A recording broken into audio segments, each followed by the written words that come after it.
ये कहानी है एक ऐसे राजा की जिसे अपने दान और दया पर इतना घमंड था कि वो खुद को भगवान समझ बैठा था। राजा हर्ष सूरज की पहली किरण के साथ अपने रथ पर भोजन सामग्री लेकर निकलते। रास्ते में मिलने वाले कुत्तों और अन्य पशुओं को वो भोजन कराते और जरूरतमंद इंसानों व साधुओं की भी मदद करते। उनके इस कार्य की चर्चा पूरे राज्य में होती थी। एक दिन जब राजा कुत्तों को भोजन खिला रहे थे, उनका एक चापलूस मंत्री उनके साथ था। मंत्री ने उनकी प्रशंसा में कहा, महाराज, आप जैसा दयालु और महान व्यक्ति नहीं होता तो इन गरीब जीवों का क्या होता। आप ही इनकी भूख मिटाते हैं। आपके बिना तो ये मर ही जाते। मंत्री की ये बात सुनकर राजा के चेहरे पर हल्की मुस्कान आई, लेकिन पास में बैठे एक साधु ने इस पर ठहाका लगाया।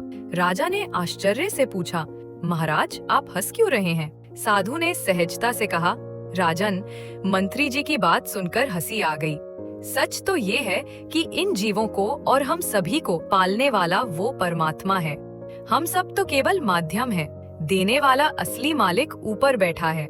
हमें ये कभी अहंकार वश नहीं सोचना चाहिए कि हम ही सब कुछ हैं। जो भी दें वो प्रेम और करुणा से दें, न कि स्वयं को बड़ा साबित करने के लिए। राजा हर्ष ने साधु की बात सुनी, लेकिन उनका अहंकार आहत हुआ। उन्हें लगा कि साधु उनकी निस्वार्थ सेवा पर प्रश्न उठा रहे हैं। साधु की हंसी और उनके शब्द राजा के मन में घर कर गए। राजा ने मन ही मन ठान लिया कि वे ये सिद्ध करेंगे कि उनके न देने से इन पशुओं और जरूरतमंदों का क्या होता है। अगले दिन राजा ने भोजन सामग्री तो रथ में रखी, लेकिन किसी को कुछ नहीं दिया। रास्ते में कुत्ते उनके रथ के पीछे दौड़ते रहे, लेकिन राजा ने उनकी ओर ध्यान नहीं दिया। भूखे इंसान और साधु की ओर भी राजा ने ध्यान नहीं दिया। उन्होंने ये ठान लिया था कि बिना किसी को खिलाए वापस लौटेंगे, ताकि ये सिद्ध कर सकें कि उनके न देने से पशु और मनुष्य कैसे परेशान होते हैं। कुछ दिन बीतने के बाद राजा ने देखा कि कुत्ते अब कमजोर और थके हुए दिखने लगे थे।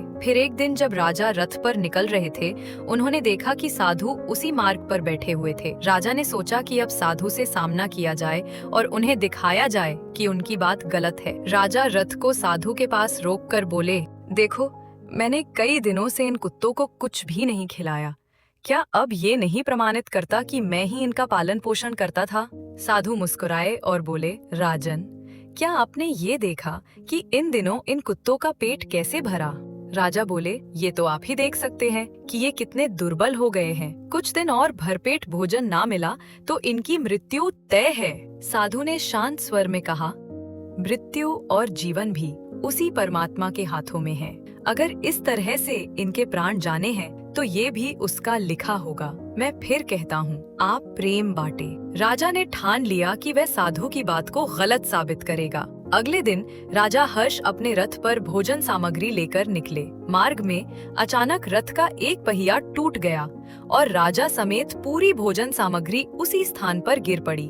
राजा घायल होकर जमीन पर गिर गए। उनके पीछे पीछे चल रहे कुत्ते ये देखकर तुरंत राजा के पास आकर खड़े हो गए। कुत्तों ने भोजन को देखकर भी उसे छुआ नहीं। वे राजा के चारों ओर खड़े होकर उसकी चिंता में घबराए से लग रहे थे। ये दृश्य देखकर राजा चकित हो गए। उसी समय साधु धीरे धीरे चलते हुए वहां पहुंचे। राजा को देखकर उन्होंने कहा, राजन, देखो, भोजन गिरा देखकर भी इन कुत्तों ने इसे छुआ तक नहीं। इसके बजाय ये सभी तुम्हारे पास आकर खड़े हो गए हैं, क्योंकि ये तुम्हारी चिंता कर रहे हैं। आज तुम्हारी मृत्यु हो सकती थी, लेकिन तुम्हारे द्वारा किया गया भोजन दान और इन जीवों का प्रेम तुम्हारे लिए रक्षा बन गया। साधु ने आगे कहा, तुमने अब तक अहंकार वश इन्हें खिलाया, परंतु देखो, इन जीवों ने तुम्हें सच्चे प्रेम से अपनाया। ये तुम्हारे प्रति वफादार हैं और तुम्हारी परवाह करते हैं। लेकिन जान लो, जब तक तुम इन्हें प्रेम पूर्वक नहीं खिलाओगे, ये उस भोजन को ग्रहण नहीं करेंगे।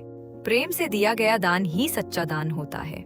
राजा को साधु की बात गहराई से समझ आई। उन्हें ये एहसास हुआ कि उनके अहंकार ने उनके कर्मों की पवित्रता को दूषित कर दिया था। उन्होंने साधु से क्षमा मांगी और प्रण लिया कि अब से वे हर किसी को प्रेम और करुणा के साथ सहायता करेंगे। उस दिन के बाद राजा का व्यवहार पूरी तरह बदल गया। उन्होंने प्रेम और निस्वार्थ सेवा को अपना धर्म बना लिया। उनके इस परिवर्तन ने पूरे राज्य में प्रेम और सद्भाव का संदेश फैलाया।